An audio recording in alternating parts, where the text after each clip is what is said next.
दोस्तों नमस्कार। मेरा नाम है अनूप आकाश वर्मा और आप देख रहे हैं द रिपोर्टर हिंदी। उत्तर प्रदेश विधानसभा चुनाव 2027 के मद्देनजर एआईएमआईएम चीफ असदुद्दीन ओवैसी चुनाव लड़ने की तैयारी कर चुके हैं। समाजवादी पार्टी गठबंधन या बहुजन समाज पार्टी, दोनों दलों से अगर ओवैसी का गठबंधन नहीं होता है तो वो अपना तीसरा मोर्चा बना सकते हैं और खुद अकेले 200 सीटों पर चुनाव लड़ सकते हैं। 2022 के विधानसभा चुनाव में एआईएमआईएम ने लगभग 95 सीटों पर चुनाव लड़ा था, लेकिन एक भी सीट पर जीत हासिल नहीं हुई। उसका वोट शेयर लगभग 0.5% रहा। हालांकि कई सीटों पर उसे इतने वोट मिले कि विपक्षी वोटों के विभाजन की चर्चा हुई।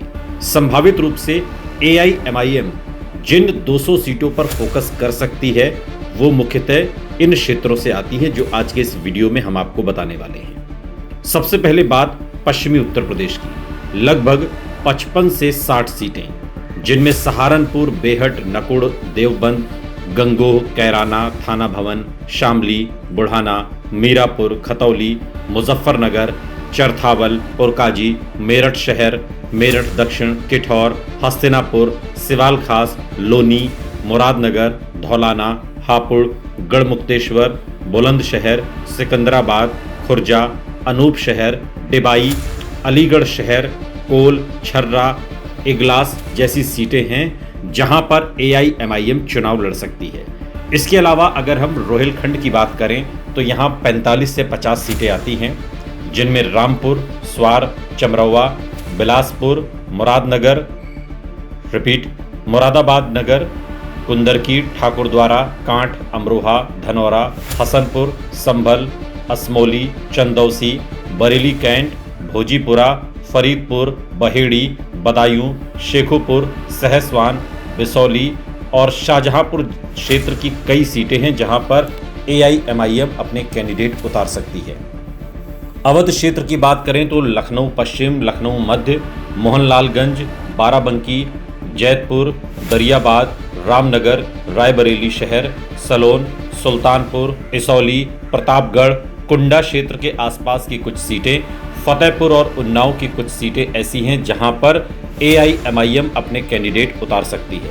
पूर्वांचल की बात करें जहां 70 से 75 सीटें आती हैं, आजमगढ़, मुबारकपुर, निजामाबाद, फूलपुर, पवई, लालगंज, जहूराबाद, जौनपुर, मल्हनी, मछली शहर, वाराणसी उत्तर, वाराणसी दक्षिण, सेवापुरी, गाजीपुर, जंगीपुर, जखनिया, मोहम्मदाबाद, मऊ, घोसी, रसड़ा, बलिया नगर, भदोही, ज्ञानपुर, प्रयागराज पश्चिम, इलाहाबाद दक्षिण, गोरखपुर शहर, कैंपियरगंज, देवरिया, पडरौना, कुशीनगर, बस्ती, संत कबीर नगर आदि ऐसी विधानसभा सीटें हैं जहां पर एआईएमआईएम अपने कैंडिडेट उतार सकती है। इसके अलावा बुंदेलखंड की बात करें जहां 10 से 15 सीटें आती हैं तो कुछ शहरी और मुस्लिम आबादी वाली सीटें हैं जहां पार्टी प्रतीकात्मक उपस्थिति अपनी दर्ज कराना चाहेगी। यदि एआईएमआईएम वास्तव में 200 सीटों पर चुनाव लड़ती है तो उसका मुख्य प्रभाव बीजेपी पर नहीं बल्कि विपक्षी खेमे पर पड़ सकता है, विशेष रूप से उन सीटों पर जहां मुस्लिम मतदाता 20% से 45% के बीच हैं और समाजवादी पार्टी अपनी जीत का आधार मुस्लिम यादव समीकरण को मानती है। हालांकि इस बार पीडीए की रणनीति है। 2022 के बाद भी राजनीतिक विश्लेषकों ने कई ऐसी सीटों की चर्चा की जहां एआईएमआईएम को मिले वोट जीत हार के अंतर से अधिक थे। इसी वजह से वोट कटवा वाली बहस बार बार उठती रही है।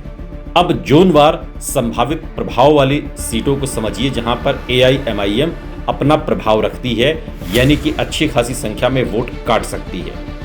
पश्चिमी यूपी की बात करें तो यहां एआईएमआईएम का प्रभाव सीमित है लेकिन रणनीतिक हो सकता है। मुस्लिम बहुल सीटों पर 3 से 8% वोट भी कई सीटों पर समाजवादी पार्टी गठबंधन को नुकसान पहुंचा सकते हैं। रोहिलखंड की बात करें तो एआईएमआईएम का सबसे बड़ा असर यहीं दिख सकता है। रामपुर, संभल, मुरादाबाद, अमरोहा और कुंदरकी जैसी सीटों पर मुस्लिम वोटों में छोटी सेंध भी मुकाबले को बदल सकती है।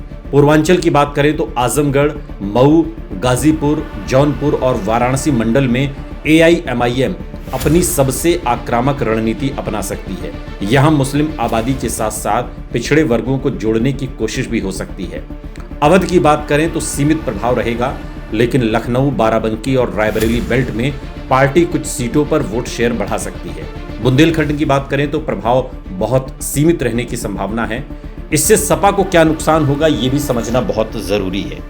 यदि AIMIM अकेले 200 सीटों पर चुनाव लड़ती है और मुस्लिम वोटों का 2 से 6% हिस्सा भी अपनी ओर खींच लेती है तो 30 से 50 सीटों पर समाजवादी पार्टी के लिए मुश्किलें बढ़ सकती हैं। लेकिन ये मान लेना कि AIMIM सीधे 50 या 100 सीटें समाजवादी पार्टी से छीन लेगी, वर्तमान राजनीतिक परिस्थितियों में ये बात सही नहीं लगती। अब 2027 का जो सबसे बड़ा सवाल है उसको भी समझिए। असल सवाल ये नहीं होगा कि AIMIM कितनी सीटें लड़ती है, बल्कि ये होगा कि क्या वो मुस्लिम वोटों के अलावा दलित, पिछड़े और युवा मतदाताओं में भी पैठ बना पाती है। यदि पार्टी केवल मुस्लिम वोटों तक सीमित रहती है तो उसका असर सीट जीतने से ज्यादा परिणाम प्रभावित करने तक सीमित रह सकता है। लेकिन यदि AIMIM किसी क्षेत्रीय दल जैसे आजाद समाज पार्टी या अन्य छोटे दलों के साथ प्रभावी सामाजिक गठबंधन बना लेती है, तब उसका प्रभाव 2022 की तुलना में कहीं बड़ा हो सकता है। इसलिए 2027 के लिए सबसे यथार्थवादी निष्कर्ष ये है कि AIMIM की 200 सीटों की रणनीति समाजवादी पार्टी के लिए चिंता का विषय जरूर बन सकती है, लेकिन उसका वास्तविक प्रभाव उम्मीदवारों, स्थानीय गठबंधनों और चुनावी माहौल पर निर्भर करेगा। 2022 के आंकड़े बताते हैं कि AIMIM का वोट शेयर छोटा था, लेकिन कई सीटों पर उसका वोट जीत हार के अंतर से अधिक था, और यही वजह है कि 2027 में भी उसकी भूमिका पर राजनीतिक दलों की नजर बनी रहेगी।